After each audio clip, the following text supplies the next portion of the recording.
Now real numbers. Now real numbers is a bit tricky. So there are two ways you can store a real number.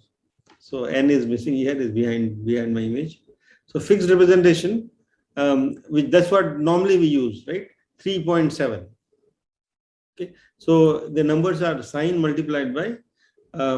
So when you go to the right, the weightage keeps decreasing, right? So 10 squared, 10, 10 power 0, 10 power minus 1, 10 power minus 2, like that. So let's look at, if I have only 2 digits before the decimal and 2 after decimal, then how many numbers can I represent in a digital computer? Well, digital computer with 10 digits, not binary. So this for illustrating an idea. In that computer, I can store numbers like 00.00, then up to 99.99. So how many numbers? Like it's a 10 power 4 numbers. So biggest number is 99. Well, it's close to 100, but not 100 yet. And smallest is 0. Imagine that I'm doing only positive numbers. Okay, just do like that. So these numbers are equally spaced, and the closest numbers are separated by 0.01. Right? That's a difference between two closest numbers. Right? So difference is 0.01, and this is what I can do with 4 digits. But this is very limited, no? I mean, 99 is the maximum I can go up to. So the idea is to use some other representation. Okay, this uniformly spaced. These numbers are going with equal difference, which is 0.01. I can't really explain that. Now, let's say we have we write like this is exactly the same as what I did put in the last slide. If you give me 1 minute, so I'm going to open that up. So you multiply this by 10 power exponent. Okay, so you don't write like that. You multiply the right hand side. Okay, if I have this PDF open. Okay, so floating point you store like this. The real number is mantissa multiplied by b power exponent. This one. Okay, so is that fine? I mean, this is how I store. So my numbers will be like in that form. So 10 power something. Now this is important to remember this one. So I'll just write, so delete this one. So I take two mantissa. So mantissa is this 0. So mantissa is 2 digits. Just think of 2 significant digits like this one, 0.10 and 0.99. So these are decimal digits, but the first number after decimal must be non-zero. That's the rule I'm making. First digit after the decimal, this is a decimal, I make it non-zero. Okay, the first digit after decimal is 1 or 2, it could be anything, but its first digit must be non. I can't have 0.01, that's not allowed. It must be 0.10 multiplied by 10 power minus 1. Okay, 0.01 is, you can write as 0.10 multiplied by 10 power minus 1. So you can always convert your number in such a way that the first digit after decimal point is a non-zero integer. Now, so I have two digits after the decimal and 2 digits for exponent. Now, then what is the range now with this representation? Range is increased, lo and behold. If I allow negative exponent as well, so 0.10 10 power minus 99 to 0.99 10 power 99. Okay, so 10 power 99 is huge. Okay, unlike I had 99.99. Okay, so this representation is called floating point. So my number is floating. So I can just shift my number by changing the exponent. Okay, and this one gives you bigger range. And of course, I want bigger range for my computer applications. Okay, and so that's why floating point operations, the numbers will float. It is stored as floating point. And so numbers will be basically written as with this convention in decimal computer, okay, not a binary computer. We'll have 1, 0, 1, 1, 10 power e. Now it's okay. Now one thing please keep in mind, what's the difference between two nearest numbers? So here the two different nearest numbers have a difference is 0.01, right, between these two, multiply 10 power e. So the difference depends on e, exponent. So if e is 1, then the numbers will be differing by 0.01 times 10, which is like 0.1. But if e is 95, then my difference of the numbers is huge, right? 0.01 multiplied 10 power 95. Now that will look like a big problem with this system, right? Because the difference should not change. But in fact, this is also very natural for natural phenomena. So for atomic distances, the numbers change in 10 power minus 9 or 10 power minus 10 meters, right? But in my human life, I don't worry about the difference being so tiny. The difference can be millimeter or centimeters. If you look at astrophysical scales, the numbers did not change even in meters. I mean, they change in like kilometers or even like thousands of kilometers. So the nearest numbers need not be like the separation of nearest numbers in real applications in nature is not equispaced. And in fact, I believe, I mean, this is a better representation for representing real numbers or real numbers observed in nature. Okay, now that's my interpretation, and this is how computers store numbers. Of course, we work with binary, so in computers. So binary representation is the following. This is how computers store numbers inside real numbers. So 1 point. So in fact, here this call is not a decimal point, but it's a binary point. This is a binary point, right? It's binary. So this call should be called binary point. This is dot. Now, before to the left of binary point should be 1 always. There's a rule. In fact, that's not, this 1 is not stored. Is for operations, the computer knows that this 1. Now, after that this decimal point, it can be any number. Okay, but the left must be 1. Okay, if it is not, if it is 0, then I can always do bit shift, and by changing the exponent. Okay, so you should make sure that the first number in the left of the binary point should be 1. And how many these B's I have? 52 bits for double precision.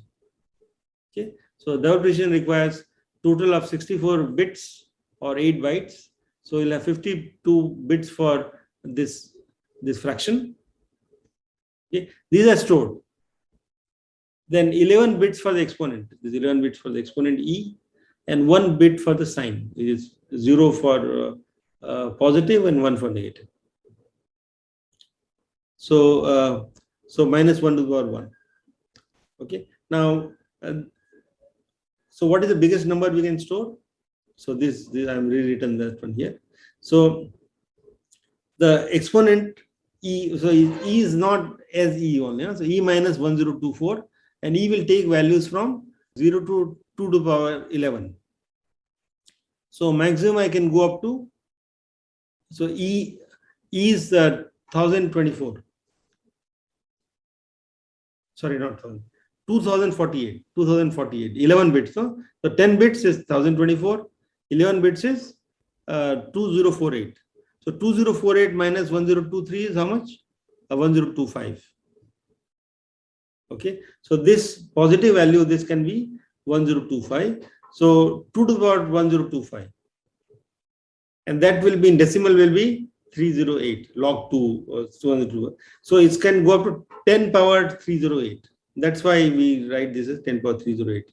So this is the largest number we can store.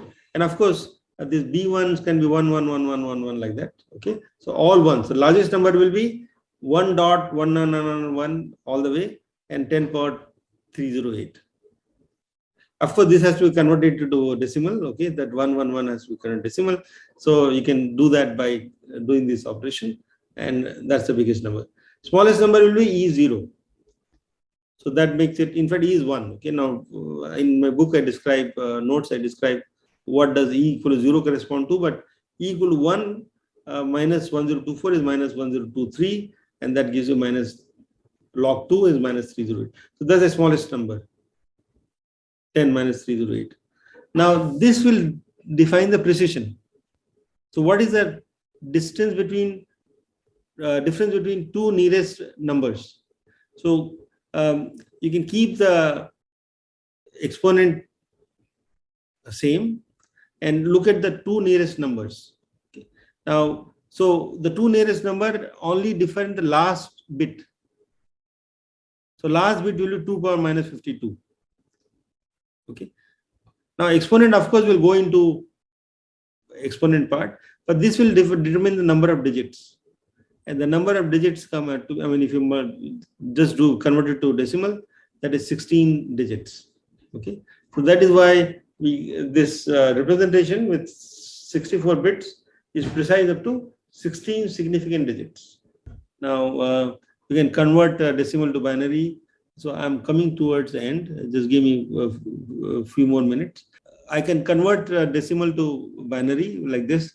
Multiply, well, basically for even done it for integer division, for decimal to take integer and convert to decimal.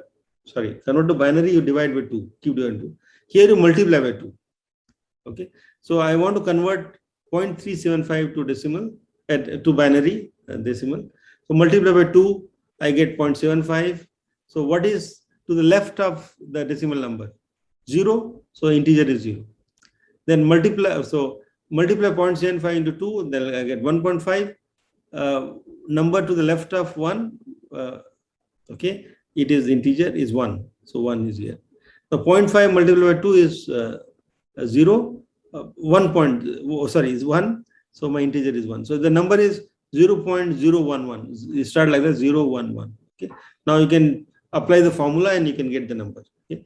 But one interesting point is what happens for 0.8 decimal number. So 0.8 decimal number multiplied by 2 is 1.6. You get 0.6 remaining. 0.6 times 2 is 1.2. 0.2 remaining. 0.2 times 2 is 0.4. 0.4 times 2 is 0.8. So I get 0.8 back after 4 operations. So number is 0.1100, 0.1100, right? 1100, 110. So 0.8 has exact representation in decimal, right? Please remember this statement. 0.8 is exact in decimal. No, I mean, I need only one decimal digit. But in binary, it has no exact representation. It is infinite number of binary digits is required to represent 0.8. Okay, so something is exact in decimal doesn't mean it's exact in binary as well. Okay, you can also work with 1.1. It is exact in decimal, but it is not exact in binary. Here, this 1001 is repeating. Now, there's some more examples. You can just work it out yourself.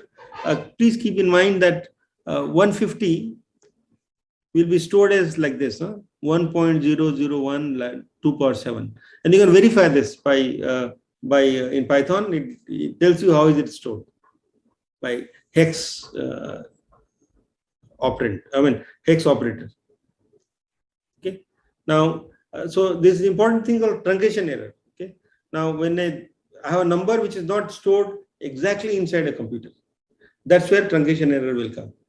And this is an important error because that also could magnify when I do a calculation, like when I'm sending a satellite to the sky, or let's say something to the moon. You have to be very, very accurate. Any error, if it accumulates, then the orbit can be very different. And it has happened in the past. I mean, for very critical applications, the truncation error has led to failure of a project. So finite number of bits are used, and there could be a number which requires more bits, so when I divide two numbers like 5 by 3, so I know that I require infinite digits, but I can only store a finite number of digits. So that's where this error is for finite number of bits. So there could be finite digits, but it doesn't fit inside 52 bits, which I have in my computer. Now, so this should not be hex, it is binary. Now, 1/3 or 5 by 3, it is not possible to store it neither in decimal nor in binary. It turns out both will just keep going on. But imagine a computer with 3 bits, 0, 1, 2, then 1/3 has exact representation. Huh? So it will be 0.1.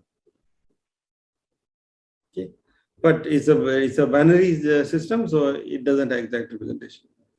Now, so 0.8 is a curious example, or there are many examples. The 1.1 also has similar thing. 0.8 has exact representation in decimal, but because of conversion to binary, it is not exact. It has a ramification. Okay, so this is a good example. If I multiply 0.8 times 3, I do not get 2.4. I get this is a 4 at the end. That is because I cannot represent 0.8 accurately in a binary system. So 0.8 multiplied by 3 minus 2.4 will give a non-zero number. However, 1.5 into 3 is 4.5 exactly. So 1.5 has the exact representation in binary. And what is that? Is 1.1 in binary. Right? 1 by 2 is 0.5. So this is exact, but this one is not exact. 0.8 times 3 times minus 2.4 is not 0. Okay. And these errors, of course, is tiny, but sometimes the errors accumulate. When I do this operation, I'm doing a series sum or I'm doing loop, and these errors can accumulate and it can become significant, especially for critical applications. Okay. Now, complex float, let's just show this quickly. So how do I represent 1 comma 1 or 1 plus I? So in Python, you can represent 1 plus 1j. Okay. So this is I. Okay. 1j is I. And j is a special character here. I mean, so if I do x squared will be, you can just square it, is 2j, and I can multiply by 2. I can take absolute value, which is square root 2, and conjugate is 1 minus 1j. Okay. So we need to work with complex numbers often, and it's allowed in Python.